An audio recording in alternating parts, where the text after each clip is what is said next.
ke kebun. Ceritanya kita hari ini sedang jalan-jalan di Rumah Radang, Kabupaten Landak. Baiklah, sepertinya agak seru saya menjelaskan sedikit ada lukisan ya, atau relief-relief yang ada di Rumah Radang ini. Yuk kita lihat sama-sama. Yang pertama, basapat. Nah, basapat ini biasanya zaman dulu orang tua itu sebelum membuka sebuah lahan atau ladang, mereka selalu rapat dulu satu kampung. Itu namanya basapat. Kita lanjutkan lagi. Setelah basapat, kemudian dilanjutkan dengan belala. Belala ini adalah kegiatan seluruh warga kampung tidak boleh melakukan aktivitas. Biasanya sih dilakukan itu setidaknya 3 hari, bahkan ada yang 1 minggu.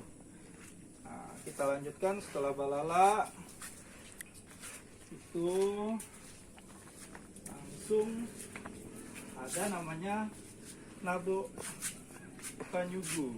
Nah, nabok panyugu ini istilahnya itu meminta izin, yang meminta berkat dari leluhur, dari Tuhan, agar hasil ladang nanti memuaskan. Kita lanjut lagi, masih panjang.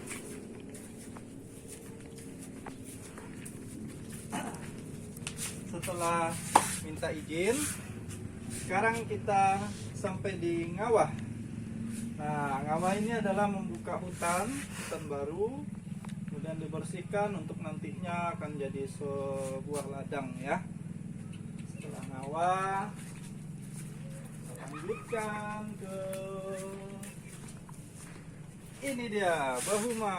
Nah, teman-teman, bahuma ini adalah kegiatan yang sangat penting dalam sebuah tradisi ladang masyarakat Dayak zaman dahulu. Bahuma ini biasa dilakukan ramai-ramai. Jadi ada istilahnya tuh belale kalau bahasa Dayaknya. Itu semua orang tuh sama-sama membersihkan untuk jadikan ladang nanti. Kita lanjut lagi, masih panjang.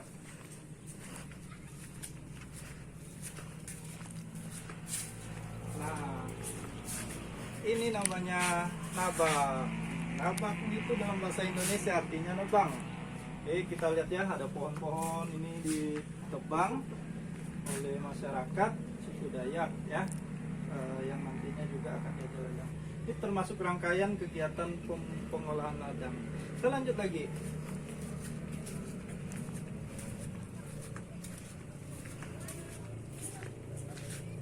Nah, ini nih namanya nunu.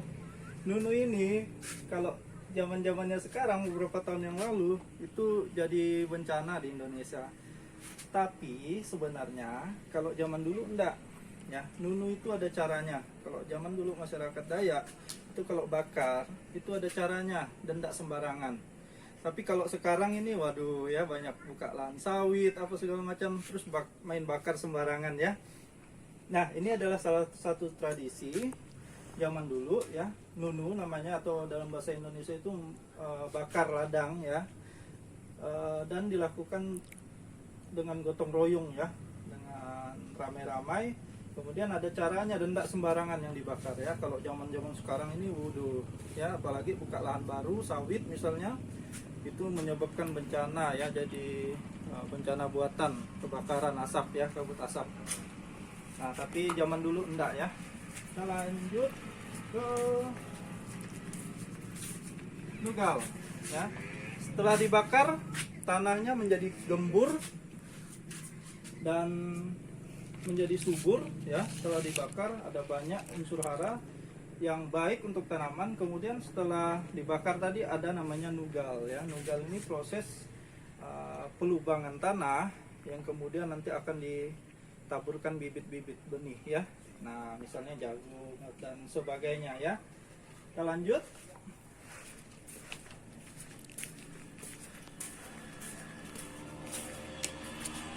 Ngamalo ya. Nah, nih ngamalo nih. Setelah nugal tadi, setelah membuat ladang ya, tiba saatnya untuk ngamalo. Ngamalo ini juga bisa diartikan sebagai mohon berkat lah seperti itu ya. Nah, lanjut, masih ada 5 tradisi lagi ya. Nah, nganyut baho. Nganyut baho ini tujuannya untuk menolak bala, agar satu kampung itu bisa terhindar dari penyakit. Misalnya kok sekarang ya lagi ada corona. Nah, pas waktu corona kemarin, Ngabang itu ngadakan belala. Nah, walaupun tidak 3 hari, 1 hari, tapi cukup efektif. Dan buktinya juga di Landak ini ya tidak terlalu banyak lah ya yang positif ataupun yang meninggal. Karena ya tadi kita tetap memegang tradisi leluhur kita. Lanjut, sampailah kita kepada Banyi ya. Banyi ini sama dengan memanen. Nah, kalau zaman dulu masyarakat itu nanam padi, kemudian banyi. Nah, kalau udah banyi ini senang sekali. Ada banyak sekali beras untuk disimpan, untuk dimakan. Itu juga namanya beras baru ya. Nah, itu enak-enak sekali. Berasnya lembut-lembut ya, enak-enak kalau udah dapat beras baru ya. Ini panen, kemudian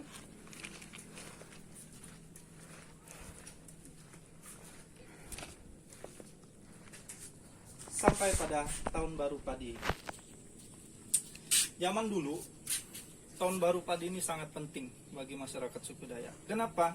Ini adalah puncak keberhasilannya suatu pertanian yang sudah dikelola dengan lamanya ya, 1 tahun penuh itu untuk mengelola perkebunannya ya, sampailah pada akhirnya tahun baru padi. Nah, biasanya tahun baru padi ini masyarakat itu pesta seperti naik dango ya, ada bunuh-bunuhan ya, bunuh-bunuhan binatang maksudnya ya, ada bunuh babi misalnya, ada ayam ya, dan lain-lain hal.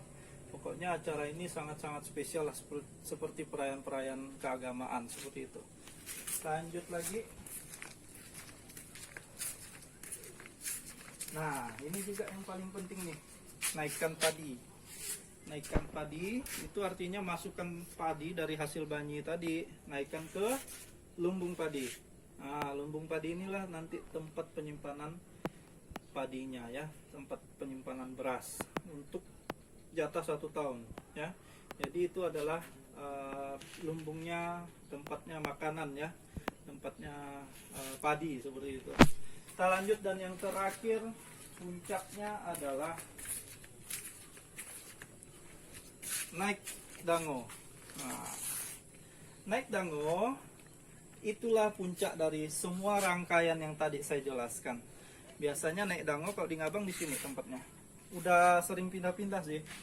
Dulu pernah di Pal 2 ya, di Maniama, sebelumnya juga pernah, dan kemudian terakhir di sini dibangun. Nah, naik dango ini adalah puncaknya acara dari serangkaian rentetan kebiasaan selama 1 tahun. Dan naik dango ini sangat penting dilakukan untuk mengingat berkat-berkat Tuhan yang sudah diberikan bagi manusia. Tadi sudah banyi, sudah panen, panennya berhasil, dijauhkan dari segala penyakit. Akhirnya naik dango. Naik dango ini adalah bentuk ucapan syukur masyarakat Dayak terhadap Tuhan yang Maha Kuasa. Dan inilah dia akhir dari penjelasan saya. Terima kasih yang sudah menonton. Semoga saya bisa memberikan sedikit ilmu bagi kalian semua, dan mungkin ada kekurangan mohon dimaklumi, dan jangan lupa komentar dan subscribe-nya. Terima kasih. Adil Kak Talino, Bacuramin Kak Saroga, Wasengat ke Jubata. Arus, arus, arus. Nah.